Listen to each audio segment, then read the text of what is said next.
Friends, welcome back to the channel.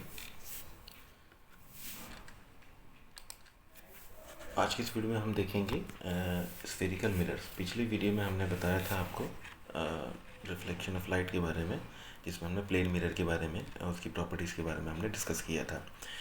बच्चे लोग, ये वीडियो सीरीज़ आप लोगों के लिए बहुत ज़्यादा इंपॉर्टेंट है आपके एंट्रेंस पॉइंट ऑफ व्यू से, और इसमें एक एक चीज़ जो है बिल्कुल स्पेसिफिकली मैंने एनालिसिस करके ही यहाँ पे लिखी हुई है, जो कि आपके एंट्रेंस में पूछी जाती है। एक भी चीज़ जो है मैंने यहाँ पे फालतू चीज़ इंक्लूड नहीं करी है। तो इस वीडियो सीरीज़ के एक एक वीडियो को आप थॉरली ध्यान से पूरे कंसंट्रेशन के साथ इसको सुनिएगा, और बस इतना ही सुन लीजिएगा और गारंटीड आपका सिलेक्शन पक्का है। ठीक है। थॉरली जो आप बुक से नोट्स वगैरह बनाते हैं, या फिर आपके पास जो कोचिंग इंस्टीट्यूट वगैरह आपको दे देते हैं, वो लंबी लंबी डेफिनेशंस, वो सब रटने की ज़रूरत नहीं है। ये नोट्स वगैरह मैं आपको चैप्टर के जैसे ही कंप्लीट हो जाएगा मैं आपको अपने टेलीग्राम चैनल पे दे दूँगा, जिसका लिंक मैंने डिस्क्रिप्शन बॉक्स में दे रखा है। या अगर आप हर वीडियो लेक्चर्स के जैसे मैं बना रहा हूँ इस तरीके से अगर आपको ये नोट्स चाहिए तो आप मेरे वीडियो में कमेंट कर दीजिए, तो फिर मैं आपको पार्ट वाइज जैसे जैसे लेक्चर चल रहा है तो मैं उसका नोट्स आपको देता चलूँगा। ठीक है। तो टाइम वेस्ट नहीं करते हैं। स्फेरिकल मिरर्स, ठीक है। देखिए, बिल्कुल बेसिक लैंग्वेज में आपको समझाने की कोशिश करता हूँ। ठीक है। स्फेरिकल मिरर, देखिए स्फेरिकल मिरर आप सभी जानते हैं शीशे को कहते हैं। अब स्फेरिकल मिरर का मतलब वो है जो ऐसे मिरर से कटा हुआ हो पोर्शन, जो कि स्फेयर मतलब गोला होता है। ठीक है। स्फेयर मतलब गोला होता है, यानी अगर कोई मिरर जो है जो गोल हो, उससे कोई पोर्शन काट दिया जाता है। ठीक है। जैसे मान लिए ये मैं पोर्शन काट दे रहा हूँ, तो ये जो पोर्शन बच रहा है, ठीक है, तो ये जो कहलाता है, ये कहलाएगा स्फेरिकल मिरर। ठीक है। इसमें बहुत ज़्यादा बताने को नहीं है, जितना बता रहा हूँ उतना ही आपके एंट्रेंस के लिए इम्पोर्टेंट है, क्योंकि सिर्फ इसकी कुछ एक चीज़ें आपकी ध्यान में रखने वाली चीज़ें हैं, तो वो बस रखनी है। बाकी इस चैप्टर में से ज़्यादातर जो चीज़ें होती हैं वो न्यूमेरिकल बेस्ड बनता है। इसी वजह से इस पर बहुत ज़्यादा रट्टेबाजी नहीं करनी है। ज़्यादातर बच्चे डेफिनेशंस को रटने लग जाते हैं, पोल किसे से कहते हैं, सेंटर ऑफ कर्वेचर, ये सब चीज़ें गई, ये सब चीज़ें नहीं आती हैं अब। ठीक है। तो देखिए, ये डेफिनेशन भी मैंने लिख दी है, डेफिनेशन रटने की ज़रूरत नहीं है। जो मैंने अभी बोला समझिए, मैंने बोला कि सिर्फ उसको एक बार सुन लीजिए, उसके बाद आप खुद उसको डेफिनेशन बना देंगे। ठीक है। वो रिफ्लेक्टिंग सरफेस का मतलब पिछली वीडियो में बनाया था। रिफ्लेक्टिंग सरफेसेस कौन से? सारे मिरर्स होंगे। ठीक है। तो रिफ्लेक्टिंग सरफेसेस जिसका जो पोर्शन जो होता है स्फेरिकल, एक स्फेयर से बना हुआ हो, तो उसको हम क्या कहेंगे? स्फेरिकल मिरर कहेंगे। ठीक है। ये बिल्कुल बेसिक लैंग्वेज में समझा रहा हूँ। मैं इस वजह से समझा रहा हूँ क्योंकि कुछ बच्चों ने कमेंट मेरी वीडियो सीरीज में कहा कि हिंदी में समझा दीजिए सर, हिंदी में आप लेक्चर ले लीजिए। तो देखिए, मैं हिंदी मीडियम से तो नहीं हूँ, लेकिन मैं फिर भी कोशिश करूँगा कि आपको बिल्कुल बेसिक लैंग्वेज में समझाने की कोशिश करूँगा, जिससे कि जो इंग्लिश मीडियम में है वो तो समझ ही जाएंगे, लेकिन जो हिंदी मीडियम के हैं, यूपी बोर्ड वगैरह से आते हैं, उनको भी ये वीडियो सीरीज़ जो है आसान बन जाए, और उन लोगों का भी, बच्चों का भी सिलेक्शन हो जाए। ठीक है। तो देखिए, यहाँ लिखा हुआ है such mirrors whose reflecting surfaces are spherical, यानी रिफ्लेक्टिंग सरफेसेस आर स्फेरिकल तभी होगा जब वो किसी स्फेयर से बना हुआ हो, जो कि मैंने आपके यहाँ सामने दिखा दिया है। ये स्फेयर था, स्फेयर से मैं पोर्शन काट दिया तो ये पोर्शन बचा, तो ये क्या है? Reflecting surface. जहाँ पे लाइट पड़ेगी यही रिफ्लेक्टिंग सरफेस कहला रहा है। ठीक है। तो ये जो पोर्शन है ये रिफ्लेक्टिंग सरफेस है। अब ये रिफ्लेक्टिंग सरफेस अगर स्फेरिकल है तो ये क्या कहलाते हैं? ये स्फेरिकल मिरर कहलाते हैं। ठीक है। ये बोर्ड के हिसाब से डेफिनेशन इंपॉर्टेंट है, बट आपके एंट्रेंस के हिसाब से बिल्कुल नहीं है। ठीक है। उसके बाद अब इसमें दो चीज़ आती है। स्फेरिकल मिरर जो होते हैं वो दो टाइप के होते हैं। कौन कौन से होते हैं? कॉनकेव होता है और एक कॉन्वेक्स होता है। ठीक है। कॉनकेव कौन सा होता है? सभी लोग खाना खाते हैं तो चम्मच देखा होगा, जब आप चम्मच में खाना खाते हैं तो खाना चम्मच के अंदर बैठ जाता है। ठीक है। तो चम्मच की शेप क्या है? वो इनसाइड जो होता है आपके फेस की तरफ जो होता है वो मुड़ा हुआ होता है। ठीक है। और उसमें जो गड्ढा होता है वो आपके फेस के अपोजिट उसमें होता है। ठीक है। तो आपने देखा होगा ये चम्मच इस तरीके से बनता है, चम्मच तो मैं ऐसा बना होता है ये चम्मच। ठीक है। तो ये जो ये चीज़ है, ये अगर आप इसे पकड़ रहे हैं तो ये आपके फेस की तरफ होता है, ध्यान रखिएगा, ये आपके फेस की तरफ है। ठीक है। तो कॉनकेव मिरर की जो शेप होती है वो इनवर्ड, इसका मतलब क्या होता है? ये जो कर्व बनता है वो इनवर्ड आता है, यानी आपके अगर फेस यहाँ है तो आपके फेस की तरफ है, इसी डायरेक्शन को इनवर्ड बोलते हैं। ठीक है। अब ये बोल क्या रहा है?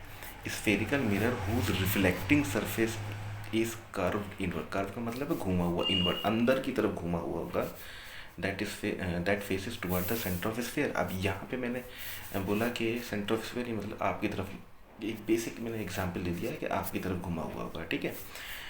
तो उसको हम कहेंगे कॉनकेव मिरर। बस इतना समझना है कि कॉनकेव मिरर जो होता है उसमें क्या होगा, वो अंदर की तरफ घुमा हुआ होता है। क्या होता है, अंदर की तरफ घुमा हुआ, मतलब क्या होगा कि उसमें रिफ्लेक्टिंग सरफेस इनसाइड होगा। बस इतना ध्यान रखना, रिफ्लेक्टिंग सरफेस इनसाइड होगा। ये देखिए अंदर, अगर आप हाथ की हथेली को घुमा के देखें अपनी तरफ, ठीक है, ये शेप बनती है कॉनकेव मिरर की, ठीक है। उसके बाद तीसरा पॉइंट आता है spherical mirror whose reflecting sir. अब कौन सा चीज़ की बात कर रहा हूँ मैं, रिफ्लेक्टिंग, यानी जहाँ पे लाइट पड़ेगी अगर वो आउटवर्ड की तरफ घूमी हुई हो, ठीक है, वो आउटवर्ड की तरफ घूमी हुई हो तब उसको हम कॉन्वेक्स मिरर कहेंगे। अब जाहिर सी बात है, एक इनवर्ड होगी तो कॉन्केव होगा और एक आउटवर्ड होगा तो वो कॉन्वेक्स बन जाएगा, ठीक है। ये आपके पास दोनों भी फिगर मैंने दिखा दिए। देखिए ये बाहर जो ग्रे शो कर रहा है ये पॉलिश एरिया है, ये पॉलिश्ड एरिया है, ठीक है। यहाँ लाइट नहीं पड़ेगी, जैसे मैंने उसमें बताया था मिरर के पीछे पॉलिश होती थी, तो रिफ्लेक्टिंग सरफेस क्या हो गया, ये हो गया। अब देखिए ये कर्व इनवर्ड है, ये इनवर्ड कर्व है तो ये कॉनकेव मिरर हो गया। अब इसमें देखिए पॉलिश कहाँ आ गई, ये इनसाइड हो गए, और रिफ्लेक्टिंग साइड कौन सी हो गई, रिफ्लेक्टिंग साइड इसके अपोजिट बची ये, तो ये जो साइड बच गई इसकी रिफ्लेक्टिंग साइड हो गई, तो ये कौन सा मिरर कहलाएगा, ये कॉन्वेक्स मिरर कहलाएगा, ठीक है। उसके बाद कुछ इंपॉर्टेंट टर्म्स आती हैं इसके अंदर स्फेरिकल मिरर की, जो अक्सर बच्चे समझने में थोड़ी सी गलती कर देते हैं, ठीक है। अभी हम समझा देंगे इसमें। देखिए जैसे कि हमने कहा स्फेरिकल मिरर तो क्या होगा, स्फेयर से बना हुआ, ठीक है, स्फेयर से बना, तो स्फेयर है तो जाहिर सी बात एक सेंटर होगा, जिस सेंटर होगा उसे कहेंगे सेंटर ऑफ कर्वेचर, ठीक है। अभी पूरी चीज़ आएगी निकल के। अब मैंने ये पोर्शन काटा, अब मैंने ये पोर्शन इस मिरर का काट दिया, ठीक है, तो ये मेरे पास जो चीज़ बची, तो ये तो वही रिफ्लेक्टिंग सरफेस है, ठीक है। और ये कहाँ से काटा, इस सेंटर से लेके हमने काटा, ठीक है। तो जिस सेंटर से मान के ये कर्वेचर काटा हुआ है, ठीक है, तो ये तो कहलाएगा सेंटर ऑफ कर्वेचर। यार लेकिन मैंने पूरी डेफिनेशन इसमें लिखी हुई है, मैं आपको समझा रहा हूँ ये, ठीक है। ये तो कहलाएगी आपकी सेंटर ऑफ कर्वेचर, ठीक है। सेंटर ऑफ कर्वेचर का मतलब होता है, अच्छा एक और चीज़ इंपॉर्टेंट ये है कि सेंटर ऑफ कर्वेचर जो है वो मिरर का पार्ट नहीं होता है, ये ध्यान रखिएगा। उस सेंटर से मान के उस पोर्शन को काटा हुआ था, वो मिरर के ऊपर नहीं होता है, ये भी ध्यान रखिएगा। ये सब चीज़ें मैंने यहाँ पे लिखी हुई हैं, बस इसको समझना है, ठीक है। अब देखिए मैं यहाँ पे इसको एक्सप्लेन कर देता हूँ एक बार। ये इंपॉर्टेंट टर्म्स हैं और इनको आपको पता होना चाहिए। कहाँ भाग जाता है कर्सर, ये, ठीक है। The centre of reflecting surface, the centre of reflecting surface of a spherical mirror is a point called pole. अब देखिए ये वो चीज़ नहीं है जो मैं ऊपर बता रहा हूँ, अभी बता रहा हूँ आपको ये क्या चीज़ है। रिफ्लेक्टिंग सरफेस का जो सेंटर होगा, रिफ्लेक्टिंग सरफेस कौन सी है, रिफ्लेक्टिंग सरफेस ये है जहाँ पे लाइट पड़ रही है, ध्यान रखिएगा। सेंटर ऑफ कर्वेचर और सेंटर ऑफ रिफ्लेक्टिंग सरफेस में दोनों में फ़र्क है। सेंटर ऑफ रिफ्लेक्टिंग सरफेस कहलाएगा ये जहाँ पे लाइट पड़ रही है, ये पोर्शन जो है ये जो कर्वेचर दे रखा है आपके पास, ये जो कर्व पोर्शन जो रखा है इसका जो सेंटर होगा ये है आपका पोल। क्या है, पोल कहते हैं इसको, ठीक है, ध्यान रखिएगा, इसको कहते हैं पोल, ठीक है। इसको पी से डिनोट करते हैं। उसके बाद the reflecting surface of a spherical mirror forms a part of A sphere. This sphere has a center. This point is called the center of curvature of the spherical mirror. It is represented by the letter C, जो मैंने ऊपर आपको बताया, ठीक है। इतना ये सब रटने की ज़रूरत नहीं है, मैंने आपको समझा दिया कि जिस पोर्शन से वो काट के बना हुआ होता है तो एक फिक्स पॉइंट का रेफरेंस मान के उसको काटा जाता है, ठीक है। तो जो फिक्स पॉइंट का रेफरेंस लेके उसको काटा गया है वो कहलाता है centre of curvature of the spherical mirror, ठीक है। देख लीजिए फिर से एक बार पढ़ रहे हैं। Reflecting surface of a spherical mirror forms a part of A sphere, यही तो मैंने बोला। रिफ्लेक्टिंग सरफेस ये है, ये आपका ये पोर्शन कहाँ से निकला है, फॉर्म्स अ पार्ट, देखो इसको दोबारा ज्वाइन कर दें, forms a part of a sphere, यही मैंने पीछे यहाँ से काटा हुआ, ठीक है। तो this point is called the centre of curvature of a spherical mirror, यानी जिस पॉइंट के अबाउट ये जो एक पोर्शन बना रहा है इस स्फेयर का, तो वो पॉइंट कहलाता है centre of curvature of spherical mirror. और इम्पॉर्टेंट पॉइंट वही है जो मैंने अभी आपको बताया कि जो सेंटर ऑफ कर्वेचर होता है ये रिफ्लेक्टिंग सरफेस पे लाई नहीं करता है, ध्यान रखिएगा। पोल लाई करता है रिफ्लेक्टिंग सरफेस पे, but centre of curvature is not lying on the reflecting surface. ये हमेशा it is lies outside the reflecting surface, reflecting surface के बाहर होता है। ये इंपॉर्टेंट चीज़ है, ये अक्सर कभी कभार पूछ ली जाती है। ऐसे नहीं पूछी जाएगी आपसे डायरेक्ट, ऐसे कभी नहीं पूछी जाएगी। आपको जो न्यूमेरिकल दिया होगा ना वो लैंग्वेज में घुमाएगा थोड़ा सा, तो इसी वजह से मैंने ये चीज़ आपको समझाई है, ठीक है। उसके बाद centre of curvature of concave mirror lies in front of it, ये इंपॉर्टेंट चीज़ है। तो सेंटर ऑफ कर्वेचर ऑफ, ये ध्यान रखिए, देखिए centre of curvature of concave mirror, concave mirror का कहाँ होता है, फ्रंट में लाई करता है। तो सेंटर ऑफ कर्वेचर कहाँ होगा, यहाँ। तो ये फ्रंट है, ये देखिए ये अंदर के लिए घूमा हुआ है और इसका पॉलिश सरफेस बाहर है, तो ये कॉनकेव मिरर है। तो कॉनकेव मिरर का जो सेंटर ऑफ कर्वेचर है कहाँ है, मिरर के फ्रंट में, ये है, ये ध्यान रखिएगा, ठीक है। और इसी तरीके से कॉन्वेक्स मिरर का जो होगा वो कहाँ होगा, वो उसका बाहर होगा, जस्ट अपोजिट, ये ध्यान रखिए। It is lies behind the mirror in case of convex mirror, ठीक है। ये आपका कॉन्वेक्स मिरर ये है, ये देखिए ये कॉन्वेक्स मिरर है, ठीक है। तो इसका जो ये आएगा ये यहाँ आएगा, ठीक है, ये ध्यान रखिएगा। उसके बाद नेक्स्ट इंपॉर्टेंट चीज़ है रेडियस ऑफ अ स्फीयर। अब रेडियस ऑफ अ स्फीयर का मतलब क्या है, जैसे आप जानते हैं बिल्कुल, देखिए एक सर्किल की तरह मान लीजिए। सर्किल में एक सेंटर होता है, सेंटर से जो बाउंड्री की जो दूरी को जो टच करता है, जो डिस्टेंस होता है उसको हम रेडियस कहते हैं। तो यहाँ पे वो रेडियस तो ज़रूर होगा, लेकिन उसको एक नाम दे दिया रेडियस ऑफ कर्वेचर, बस, और कुछ नहीं है। रेडियस, अब देखिए यही डेफिनेशन में लिखा है, the radius of a sphere of which the reflecting surface of a spherical mirror forms a part is called the radius of curvature of the mirror, ठीक है। ये कभी कभी वैसे पूछ ली जाती हैं छोटे छोटे क्वेश्चंस में आपके एंट्रेंस में, एज अ डायरेक्ट ये लैंग्वेज में थोड़ा सा घुमा के। आप इसको देखिए, बोला क्या है, radius of a sphere of which the reflecting surface forms of a spherical mirror forms a part, कितना है वही चीज़ ये बोल रहा है कि रेडियस, ये जो स्फेरिकल मिरर है, ये स्फेरिकल मिरर जो फॉर्म एक पार्ट बना रहा है स्फेयर का, ठीक है। तो जो पार्ट बना रहा है तो forms a part of A sphere, ठीक है। तो बस इसको जो बोल दिया इसने रेडियस ऑफ कर्वेचर, ठीक है।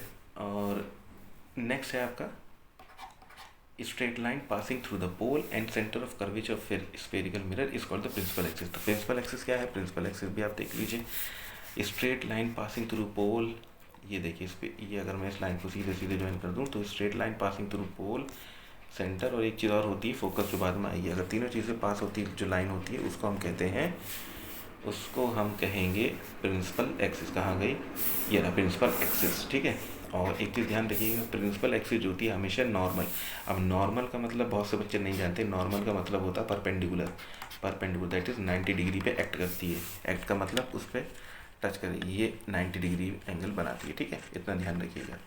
और लास्ट है आज की इस वीडियो में, ये दोनों चीज़ें इंपॉर्टेंट है, देख लीजिए, ठीक है। इस फिगर से ही सारी चीज़ें आपकी समझ में आ जाएंगी, ठीक है। ध्यान रखिए एक चीज़, आपने सभी लोगों ने एक्सपेरिमेंट किया होगा कि अगर कॉनकेव मिरर को जब आप सूरज की रोशनी के सामने रख देते हैं, उसके सामने और मिरर के सामने एक पेपर लेकर आते हैं और आगे पीछे करके देखते हैं, तो आपने देखा होगा कि पेपर के ऊपर जो है एक स्पॉट सा बन जाता है, डार्क स्पॉट सा वाइट कलर का। तो वो क्या बेसिकली इमेज बन रही होती है, ठीक है, इमेज बन रही होती है। इमेज कहाँ बन रही होती है, बेसिकली मिरर का फोकस होता है, ठीक है। तो वही चीज़ अब यहाँ पे समझाने की हम कोशिश कर रहे हैं। देखिए, तो अगर कोई ऑब्जेक्ट इन्फिनिटी का मतलब है होता है पता नहीं कहाँ रखा हुआ, बहुत दूर रखा हुआ, ठीक है, तो वहाँ से रेज आती हैं और रिफ्लेक्टिव सरफेस पर टकराने के बाद जो है, देखिए सारी रेज पैरेलल आती हैं और टकराने के बाद एक पॉइंट पे कन्वर्ज हो जाती हैं। कन्वर्ज का मतलब एक्चुअली जाके मीट कर जाती हैं। तो जहाँ मीट करती हैं वो पॉइंट कहलाता है फोकस, ये ध्यान रखिएगा। अभी तक हमने बात किया था, देखिए अभी इस फिगर में सब चीज़ समझ में आएगी। रिफ्लेक्टिंग सरफेस का जो मिड पॉइंट होता है वो कहलाएगा पोल, ठीक है। और सेंटर से पोल की जो दूरी कहलाएगी, यहीं मैं इसको समझा देता हूँ, ये कहलाती है रेडियस ऑफ कर्वेचर, ठीक है। ये कहलाएगा रेडियस ऑफ कर्वेचर, ध्यान रखिएगा, ठीक है। ये उसके लिए भी है, कॉन्वेक्स के लिए भी, ठीक है। और देखिए सभी लाइन जो रेज हैं ये टकराने के बाद एक फिक्स पॉइंट से पास हो रही है, जिसको कहलाता है फोकस, ठीक है। फोकस मतलब वहाँ पे उसका सारी रेस एक्ट कर रही है, ठीक है, ये ध्यान रखिएगा। और आप एक चीज़ और आपको पढ़ाई थी शुरुआत में, जो लॉज ऑफ रिफ्लेक्शन बताया कि angle of incidence is equal to angle of reflection. तो यहाँ देखिए कि ये रेस है, तो ये टकराई, उसके बाद ये रेस चली गई, ठीक है, जब ये रे चली गई तो angle of incidence is equal to angle of reflection कैसे पता चलेगा, यहाँ से हमने इसको बाइसेक्ट किया। बाइसेक्ट क्यों किया, क्योंकि बोला एंगल ऑफ इंसिडेंस बराबर होगा एंगल ऑफ रिफ्लेक्शन के, यानी दोनों एंगल बराबर होंगे तभी वो बाइसेक्ट करेगा। बाइसेक्ट का मतलब होता है इक्वली डिवाइड करना। तो ये जो एंगल बन गया एंगल ऑफ इंसिडेंस, ये बन गया रिफ्लेक्शन, और जहाँ से ये पास कर जाता है वो पॉइंट कहलाता है सेंटर ऑफ कर्वेचर। ठीक है, इसी तरीके से ये तो कॉन्केव मिरर है, ये कॉन्वेक्स मिरर है। तो सेम वही चीज़ है, इन्फिनिटी से कोई रखा। यहाँ पे एक चीज़ इंपॉर्टेंट बात ये है कि यहाँ सेंटर ऑफ कर्वेचर और फोकस कॉन्केव मिरर में फ्रंट में होता है, बट कॉन्वेक्स मिरर के अंदर ये बिहाइंड द मिरर होता है। ठीक है, उसके देखिए ये रेज टकराई और टकराने के बाद ये डाइवर्ट होकर रिफ्लेक्ट होकर इस तरफ चली गई। ठीक है, एक्चुअली मीट नहीं करी। तो एक्चुअली रेज मीट नहीं करी, इसमें इंपॉर्टेंट चीज़ यही है कि जो कॉन्वेक्स मिरर में जो होता है, ये हमने इसको बढ़ाया पीछे और ये एक पॉइंट पे लगा के यहाँ से पास होगी, यानी एक्चुअल में ये इंटरसेक्ट नहीं की। ये इमेज जो बन रही है ये वर्चुअल है। जब रेस लगता है कि वहाँ से जाके पास होंगी, एक पर्टिकुलर पॉइंट पे एक अनुमान लगाते हैं कि यहाँ से जाके पास होगी, तो ऐसी इमेज को वर्चुअल कहा जाता है। ठीक है, और एक्चुअली इंटरसेक्ट कर जाए पॉइंट पे जाके तो वो कहलाएगा रियल इमेज। ठीक है, देखिए रेज ये पैरेलल गई, टकराने के बाद ये भी फोकस से पास हुई, ये आई टकराने के बाद इसको पीछे बढ़ाई, ये फोकस से पास हुई। इसी तरीके से ये इसका सेंटर कर्वेचर है। और एक चीज़ ध्यान रखिएगा कि इसमें एक रिलेशन इम्पॉर्टेंट है कि आपकी आर जो होती है ये इसको कहलाते हैं, ये सेंटर, ये पोल, और ये पी एफ, ये क्या है, फोकल लेंथ। ये ध्यान रखिएगा, ये कहलाएगी फोकल लेंथ। ठीक है, तो उसमें ध्यान रखिएगा फोकल लेंथ जो होती है वो r/2 होती है। ये बहुत इंपॉर्टेंट चीज़ है। बस इतना इस वीडियो में इतना ही। ठीक है, यहाँ तक रिलेशन को ध्यान रखिएगा, और नेक्स्ट वीडियो में हम बताएंगे image formation of convex mirror and concave mirror.